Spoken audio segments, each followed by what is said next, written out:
In 590 AD, Rome was a disaster zone. Rome was at its breaking point. The previous pope, Pelagius II, had just died of the plague, ravaging his city. The Tiber River had flooded the city's food supply.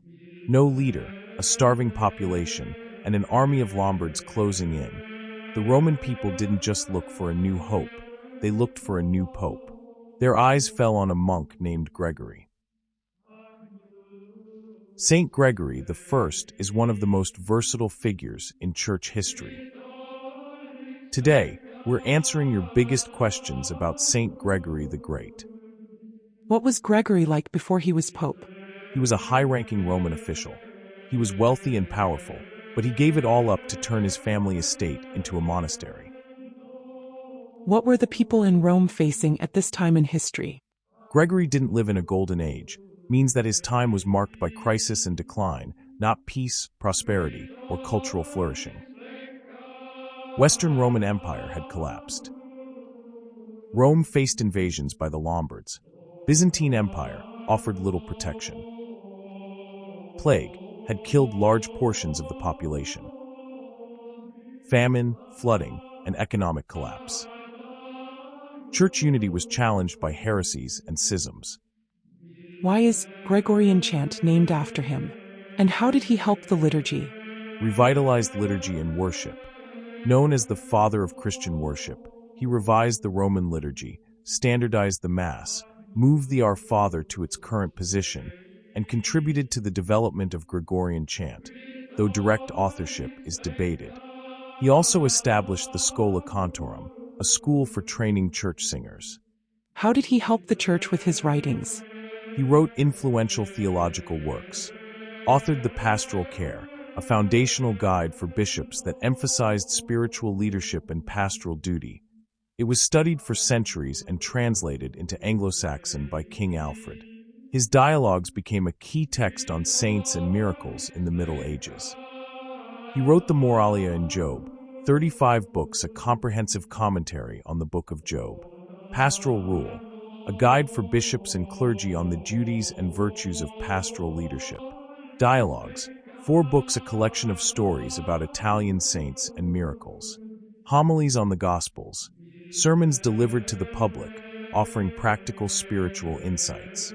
Homilies on Ezekiel, explanations of the prophetic and symbolic meanings in the book of Ezekiel. 854 letters. His extensive correspondence provides insight into the administration of the early church, diplomacy, and theological issues of his time. How did Pope Gregory solve the help for the poor and hungry? Pope Gregory instituted a system of deacons to care for the poor, ordered church lands to be used for food distribution during famine, and personally refused to eat until his monks returned from distributing alms. How did he help the church's administration and finance? He implemented strict oversight of church property and finances, prevented nepotism, increased transparency, and emptied the papal treasury to fund charity, ransoming captives, and feeding the poor during famines and plagues. Did the Pope help reform Christianity?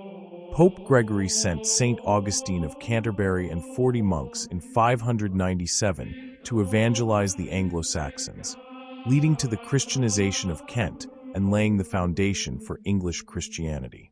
He is thus known as the Apostle of the English. What is meant by the servant of the servants of God? Gregory was the first pope to use the title Servant of the Servants of God, a title adopted by all subsequent popes. He was canonized by popular acclaim shortly after death, declared a doctor of the Church, and is venerated as a patron of musicians, teachers, and students. How did Saint Gregory die? Saint Gregory died on March 12, 604 AD. By the time of his death, he was only about 64 years old, but his health had been failing for a long time. He suffered from chronic digestive issues and severe gout, which often left him bedridden during his final years. He was buried almost immediately in St. Peter's Basilica. His original epitaph called him the Consul of God, a nod to his Roman noble roots and his service to the city. Sainthood, he was canonized by popular acclaim immediately after his death. The people of Rome recognized that they had lost the man who had essentially acted as their mayor, provider, and protector during the darkest days of the 6th century. The man who never wanted to be pope finally found rest. He left behind a city that was still standing, a church that was unified, and a musical legacy that still echoes in cathedrals today. He called himself a servant, but we would remember him as the Great.